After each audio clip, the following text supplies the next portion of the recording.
চলাচলের স্বার্থে ফুটপাত ব্যবসা হয়ে যাবার পর মালপত্র ব্যবসা করার গাড়ি তুলে নিয়ে যেতে হবে, অর্থাৎ সরিয়ে নিয়ে যেতে হবে।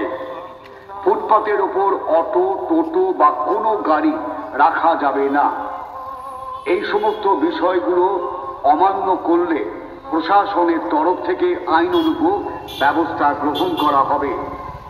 Street vendor protection of livelihood and regulation of street vending act 2014 এবং West Bengal urban street vendors protection of livelihood and regulation of the street vending 2018 অনুযায়ী আরামবাগ শহরের সমস্ত ছোট বড় ব্যবসায়ী হকার স্ট্রিট ভেন্ডারদের জরুরি ভিত্তিতে সার্ভে করা একান্ত বাধ্যতামূলক।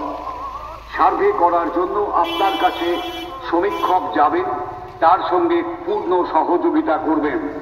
আপনার আধার কার্ড, ভোটার কার্ড, রেশন কার্ডের জেরক্স আপনার সাথে রাখবেন।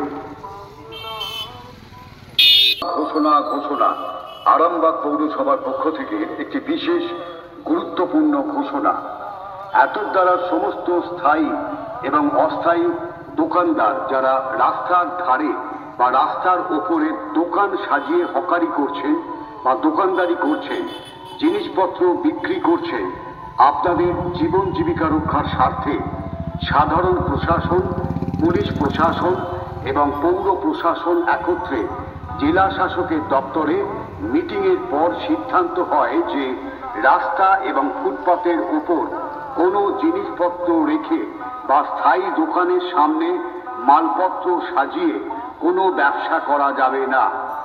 পথচারী এবং গাড়ি চলাচলের স্বার্থে ফুটপাত এবং রাস্তা ছেড়ে ব্যবসা করতে হবে এবং ব্যবসা হয়ে যাবার পর মালপত্র ব্যবসা করার গাড়ি তুলে নিয়ে যেতে হবে, অর্থাৎ সরিয়ে নিয়ে যেতে হবে।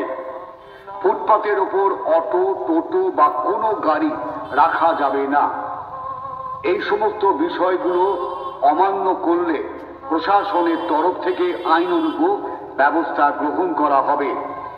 Street vendor protection of livelihood and regulation of street vending act 2014 এবং West Bengal urban street vendors protection of livelihood and regulation of the street vending 2018 অনুযায়ী আরামবাগ শহরের সমস্ত ছোট বড় ব্যবসায়ী হকার স্ট্রিট ভেন্ডারদের জরুরি ভিত্তিতে সার্ভে করা একান্ত বাধ্যতামূলক।